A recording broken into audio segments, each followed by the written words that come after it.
ብሌንና አምናን ወደ ድሮ ሚስጥረኛ ጓደኝነታቸው እንግዲህ ተመልሰዋል እና እንደተመለከታችሁት በፈገግታ ነበረ። አምናን ባለፈው ክፍል እንደተመለከታችሁት ብሌንን አዲስ ዓለም እንድታሳየኝ እፈልጋለሁ፣ ሁሉንም ነገር መርሳት እፈልጋለሁ ሲልም እንግዲህ ነግሯት ነበረ። ብሌንም እሱ ባላት መሰረት እንግዲህ ግን ያው ደስ ወደሚል ቦታ መሄድ እፈልጋለሁ፣ አንድ ቦታ መሄድ እፈልጋለሁ ስትለው እሱም ፈረስ ያለበት ቦታ ምናምን ይዟት ሄዶ እንግዲህ ደስ የሚል ጊዜና ደስ የሚል እንግዲህ አሳልፈው መጥተዋል። እንዲሁም ደግሞ ያው ስለ ልጁ ምናምንም ሆነ አሁንም ስላለፈ ነገሩ እንግዲህ ማሰብ እንደሌለባቸውና ስለ ወደፊቱ ማሰብ እንዳለባቸው ጓደኝነታቸው መቀጠል እንዳለባቸው እንግዲህ ይነጋገራሉ። አምናን በነገራችን ላይ ሚስጥረኛ መሆን እንችላለን ወይ ብሎ ጥያቄ ያቀረበላት እሱ ነው። ምክንያቱም እንግዲህ ያው በሚስትነቱ ባይሳካም በሚስትነቱ ራሱ ያው ምክንያቱ አንቺ ነሽ ማለት ያው በእልህ ነው እንጂ እሷን የመረኳት እሷ ሚስቴ ልትሆን አትችልም ደግሞም አይደለችም ብሎ አምናን ለብሌን ነግሯት ነበረ። ብሌን ግን ደግሞ ያው ምርጫን መርጠሃል፣ ስለዚህ ምርጫን ማክበር አለብህ ስትልም እንግዲህ መልሶላታል። እሱም ያው እሺ ግን ሚስጥረኛ ጓደኛሞች መሆን እንችላለን ብሎም ሲነግራት እንግዲህ ይህንን ሀሳብ ያው ለጊዜው ተቀብለው ጓደኝነታቸው ሚስጥረኝነታቸው ቀጥሎ ነበረ። ያው በመካከል እንግዲህ የወይዘሮ ሰምሃል መድኃኒት በመቀየሩና እንዲሁም ደግሞ ለሞት ስላደረጋት እንግዲህ በዛ ነበረ አምናን ሊቀየርባትና እንዲሁም የብሌንን ሚስጥረኝነት ጓደኝነት የተወው። ግን ደግሞ ብዙ ጊዜ ወይዘሮ ሰምሃል ከመሞቷ በፊት እንግዲህ ለሚስትነት ያጨችለት ማንን ነበረ? ብሌንን ነበረ። ብሌንን እንግዲህ ግን እሷ እኔ የመረቅኩልህ ልጅ ስታገባ ስኬታማ ትሆናለህ እያለችም እንግዲህ ግን እና ጎበዝና ጠንካራ ላይ ትሆናለህ፣ ስለዚህ ከኔ የመረኩት ልጅ አግባ ስትለውም እንግዲህ ነግራው ነበረ። ግን እሱ ያው በመካከል ጄሪን መርጦ ነበረ ማለት ነው እንደተመለከታችሁት። እና ሙዶቼ እንግዲህ ያው ባለፈው እንደተመለከታችሁት ያው ደስ የሚል ጊዜ አሳልፈዋል። ሌላው እንግዲህ ግን ሲፈን ነች። ሲፈን ያው እንደተመለከታችሁት አሁን ላይ የእነ አምናንን ቤተሰብ መበቀል እንዲሁም አንድ በአንድ መግደል ትፈልጋለች። ግን ሲፈን ለምንድን ማንስ ተንኮሏ መጋለጥ አለበት። ሁሉም ለሰራው ስራ መቀጣት ቢኖርበትም ግን አሁን አቶ አምናን እንደዚህ መደረግም የለበትም ብዬ ነው የማስበው። አሁን አንድ ልጅ አምጥታለች። እሱ እንግዲህ ፍቅረኛዋ ይመስለኛል፣ ግን እሷ ወንድሜ ነው ብላ ነው እያስተዋወቀች ያለችው ማለት ነው። እና ወይዘሮ ሰምሃል እህት እንግዲህ እንደ ምንም ዘመድ የለኝም ብለሻል ነበር እንደ እያለቻን ነበረ ባለፈው እንግዲህ ስታስተዋወቅ የወይዘሮ ሰምሃል እህት ነች። እሱ ደግሞ ዘመዴ ነው ስትልም እንዴ ዘመድ የለኝም አላልሽም እንደ ስትላትም አይ እናም አሁን ይሄ ከየት የመጣ ዝምድና ነው ብላም እንግዲህ ስትጠይቃት አይ ማለት ያው አለ አይደለ ያው እንደዚህ ዝም ብሎ የሚረዳኝ ምናምን ጓደኛ ነገር ነው፣ በችግር ጊዜ ሲከፋይ ሲጨንቀኝ የማናግረው የማዋየው ሰው ስለሌለ እሱ ነው እንግዲህ ሁሉንም ነገር የሚያደርግልኝ በማለትም እንትን ትላታለች። እና እሷም እንግዲህ ስለተዋወቅኩ በጣም ደስ ብሎኛል በማለትም እንግዲህ ደስ በሚል ሁኔታ ታቀባበል እንግዲህ ታረግለታለች። ሌላው እንግዲህ ወደ ሳሎን ይዛው ትሄዳለች። ይቺ ሴትዮ እያለችው ነበረ። ይቺ ሴትዮ ልክ እንደዛችኛዋ አይደለችም፣ በጣም ተጠራጣሪና በጣም አስተዋይ ሴት ነኝ ስትለው ማያት ታስቢ ከኛ እቅድ ምንም የምታልፍ አይመስለኝም እንደተመለከትኳት በማለትም እንግዲህ እሱም ይመልስላታል። ሌላው ያው ወደ ሳሎን ተቀምጦ እንግዲህ ከም ቡና እንዲያፈሉልህ ልንገርልህ ብላ ወደ ኪችን በሄደችበት ጊዜ ሲፈን ጄሪ ትመጣለች። እንግዲህ ከጄሪ ጋር ይተዋወቃሉ ካሁን በፊት እንዲሁም ፍቅረኛሞች ነበሩ። እንግዲህ ጄሪ እንደዚህ ክንትን የምትመስለው ለካ አለ አይደለ በጣም መሰሪ ነገር ነራለች ማለት ነው። ማለት ዛሬ ፓርት ላይ ከተመለከታችኋት በጣም ኃይለኛና አደገኛ ሴት እንደሆነች ነው እኔ እንደውም የተረዳሁት ማለት ነው። እናም እንግዲህ ጄሪ እንግዲህ ስትመጣ በጣም ትደነግጣለች። ማለት ሙስጠፋ አለች እንዴ ምን ሰራለች ደግሞ አንቺ እዚህ ምናምን ስትለው እንዳንተ ራስ ምን ትሰራለህ በማለትም እንግዲህ ትነግረዋለች። እንግዲህ ሙስጠፋ ካሁን በፊት ያው እሱን እወድሃለሁኝ እያለች እያታለለችና ንብረቱን እንዲሁም ገንዘቡን ሙጥልፍ አድርጋ የበላቸው ሴት ጄሪ ነች። አያቸው እንግዲህ እዚህ ፓርት ላይ ስንመለከታት እንዲሁም ደግሞ ከሜርሲ ጋር ሲያወሩ ስንመለከታት ሞኝ አድርገን ነበር የምናያት፣ ግን ዛሬ ላይ እንደተመለከት ነው አይደለችም። በጣም ከባድ ሰው እንደሆነች ነው የተረዳሁም ማለት ነው። እና ሙስጠፋም እንግዲህ እንግዲህ እዚህ ሲመለከታት በጣም ግራ ነበር የተጋባው። እናም ሲፈን እንግዲህ ስትመጣ ተዋወቂው ወንድሜ ነው ሙስጠፋ ይባላል ስትለው ያው እነሱ ስለሚተዋወቁ ደነገጠች ማለት ነው። ከዛ ወንድሜ አለች። ወንድሜ ምናምን ስትለው ከዛ እኔ ሙስጠፋ እባላለሁኝ ማልበላንችን ሲላት እንግዲህን ያው እንግዲህ ጄሪ በማለትም ታስተዋውቀዋለች ስሙን። እኔን ትናገርና እንግዲህ እየሮጠች ትሄዳለች ማለት ነው። እና ትሄድና እያለቀሰች ምናምን ነበረ።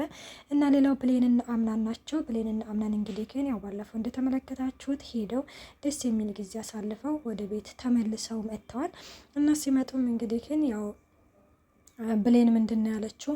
ያው እኔ ስህተት እየሰራሁኝ እንደሆነ ገብቶኛል። ስለዚህ ከዚህ በላይ ምናምን አታስጨንቀኝ አለችው። ምክንያቱም ያው አምነን ትንሽ ቆይ ሲላትም አይ መቆየት አልፈልግም ለስታሁንም ስህተት ነው ስትሉም እንዴ እኔ አንቺ ስህተት ነኝ እንዳላት አዎ ስህተቴ ነክ ስትልም ትነግረዋለች ማለት ነው። አንተ እኮ ባለትዳር ነክ ልጅ አለክ ሚስት አለክ ስትለውም እሱን እኮ እርሻው አልኩሽ አላደለ እሱን እርሾ ስትልም እንግዲህን አምናንም ይመልስላታል። እና ብሌን እንግዲህ እዚህ ጋር ምንድን ነው ያለችው? ጄሪን እንድትንከባከባት እፈልጋለሁ በማለትም ትነግረዋለች። እሱም አንቺን ካስደሰተሽ እሺ አደርገዋለሁ እንከባከባታለሁ ይላታል። አዎ ነፍሰ ጡር ነች፣ የልጅ እናት ነች፣ እንድትንከባከባትና ፍቅር እንድትሰጣት እፈልጋለሁኝ ደህና ደር ትለውና ትሄዳለች። ሰላም ወዶቼ እንዴት ናችሁ? ደህና ናችሁ? ያለው እግዚአብሔር ይመስገን። እንኳን በሰላም መጣችሁ ወደዚህ ቻናል። ለዚህ ቻናል አዲስ የሆናችሁ ሰብስክራይብ በማድረግ ቤተሰብ ሁኑ። እንዲሁም ነባሮች ስለምታበረታቱኝ እጅግ አድርጌ አመሰግናለሁ። ተወዳጅና ልብ አንጠልጣይ የሆነውን ድራማ ይዘንላችሁ ቀርበናል።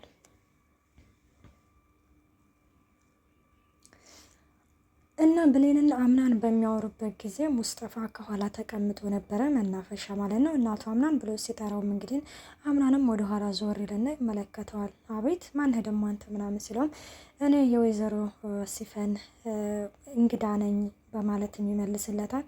እሺ ግን እዚህ ታዲያ ምን ትሰራለህ ሲለውም አይ እዚህ ካየሩ ደስ ስለሚል እዚህ ልሁን ብዬ ነው ሲልም ይመልስለታል። እሺ በቃ ይልና እንግዲህ እሱም ዝም ብሎት ይሄዳል ማለት ነው። እና ያው እራት ላይ እንግዲህ ተሰብስበው ነበረ።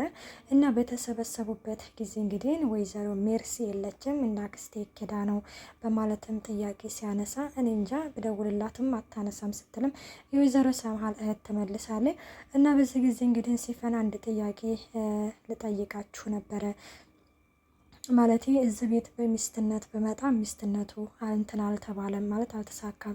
ግን ደግሞ ከዛም አልፎ ከወይዘሮ ሰምሃት ጋር አንድ ስራ እንድትሰጠኝ ተስማምተን ነበረ ስትልም እንግዲህ ግን እናስታሁን አብሬያችሁ ስኖር አላስቀየማችሁኝም፣ እንዲሁም ደግሞ የፈለግኩትን ነገር እያደረጋችሁ እንደ ቤተሰብ ተንከባክባችሁኛል ስትልም እንትን ትላለች። አምናንም ምንድነው ጥያቄሽ? ቀጥይ፣ ምንም ነገር እኮ ያደረግንልሽ ነገር የለም በማለትም እንግዲህ ጥያቄዋን እንድትቀጥል ይነግራታል። እና ሲፈንም እንግዲህ ምንድን ነው ያለችው? ይሄ ጓደኛዬ ማለት ወንድሜ እናቱ በመኪና አደጋ ነው የሞተችበት እና እንግዲህ ማለት የእናንተን መልካምነት አይቼ እንደዚህ ከሚላላክ ነገር ስራ ምናምን ካለ እንደዚህ እንድታስገቡት ነበረ ማለት ስራ እንድትቀጥሉት ነበር ትላለች።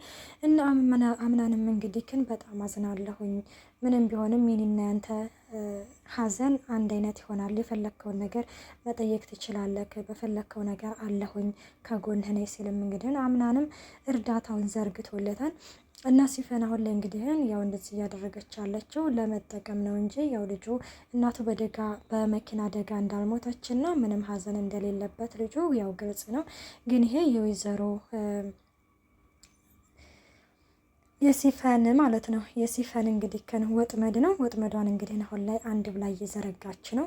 እና ሜርሲ ራሱ ዛሬ እዚህ ክራት ላይ ለምን የሌለች ይመስላችኋል? እንግዲህ ጥያቄው እዚህ ጋር ነው ማለት ነው። ወይ የሲፈን ዘመሪ ማለት አሁን የመጣው ልጅ ሙስጠፋ ወይ አግቷት ነው ወይም ደግሞ የወይዘሮ ሰምሃል እህት እንዳሳገተቻት ነው እንጂ እዚህ ጋር እንግዲህ ወይዘሮ ሜርሲ ራሱ አለመኖሯ ትንሽ ጥያቄ ይፈጥራል ማለት ነው።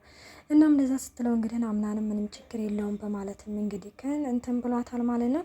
እና ሌላው እንግዲህ ጄሪ ነች። ጄሪ እንግዲህ መኝታ ክፍሏ ሄዳ የሌሊት ልብስ ለብሳ ነበረ። ሙስጠፋ ደግሞ ቀጥታ እሷ ክፍል ሄዶ ነበረ። እና ምን ትሰራለህ ምናምን ስትለው ምን እሰራለሁ መቼም እዚህ አንቺ እንደዚህ ኬራት ማለት አንቺ እንደዚህ ሌሊት ልብስ ለብሰሽ እኔ እዚህ ከክፍል መምጣቴ ምን ፈልጌ ይመስልሻል? ሲላትም እባክህን ተወኝ ምናምን ስትለው ይኸውልሽ መቼም ቢሆን አልተውሽም፣ ትሰሚኛለሽ፣ ስጭኝ አላለም። ጉድ እኮ ነው። ምንድን ነው የምሰጥክ ስትለው የጠፋውን ጊዜን ትሰጭኛለሽ ይላታል። ያኮላለፉ ጊዜያቶች እኮ የሁለታችንም ጥፋቶች እኮ ናቸው፣ የኔ ብቻ እኮ አይደሉም ስትልም ትሰሚኛለሽ፣ ይኸውልሽ የልጅሽ አባት እስከሚጠፋብሽ ድረስ ነው እንትን የሚልሽ የማሰቃየሽ በማለትም ሙስጠፋም እንግዲህ ግን ይዝትባታል ማለት ነው። እንግዲህ ያው አለ አይደለ አብሮ ለማደርም እንግዲህ ከጅሎት ነበረ። በዚህን ጊዜ ያው እየታገሉ ባለበት ጊዜ ላይ አቶ አምናን በሩን ይቆረቁራል። በሩን ሲቆረቁር እንግዲህ ትደነግጥና ወደ ሽንት ቤት ትደብቀዋለች ማለት ነው። እና ወደ ሽንት ቤት እንግዲህ ስትደብቀው እሱም ይሄ ሙስጠፋ ማለት ነው ምንም ነገር አልመሰለው። እናቷ ምናምን ምን ልትሰራ መጣ አላለች። ምን ማለት ነው ምን ልትሰራ መጣ እንዴ? ቤቴ እኮ ነው ደግሞ ከቤቴ ወዴት ልሄድ ሲልም አይ ማለት በጊዜ መጣ ምናምን ለማለት ነው ስትልም እንግዲህም እና የእርግዝናው እያመመኝ በማለትም አለ አይደለ ለምንድን ነው በሩን የዘጋሽው ስትል አይ ማለት ያው እርግዝናው ንፋስ ምናምን እንትን ስላለ እርግዝናው ስላመመኝ ነው ስትል አታካብጂ ጄሪ ገና እኮ ነው ምንድን ነው እርግዝናው የሚያምሽ ሲልም እሱም እንግዲህን ዝም ብሏት ወደ መኝታው ላይ ይገባና ይተኛል። እንግዲህ ሙስጠፋ ያው እዚሁ ባድርም ምንም ችግር የለውም ትንሽ ብርዱ ነው አንቺን ብርድ ልብስ አርጌ ተኛለሁኝ እያላትም እንግዲህ እየቀለደባት ነበረ ማለት ነው። እንግዲህ ሌላ ትኩሳት ነው ማለት ነው። እንግዲህ ጄሪዬ ያው አሁን ላይ ሀሳብ የሚወጥራትን ይሄንን አግኝታለች። አምናንን ትተዋለች ብለን እናስባለን። እንግዲህ ቀጣይ ያለው ቀጣይ ይዘንላችሁ እንቀርባለን። መልካም ቆይታ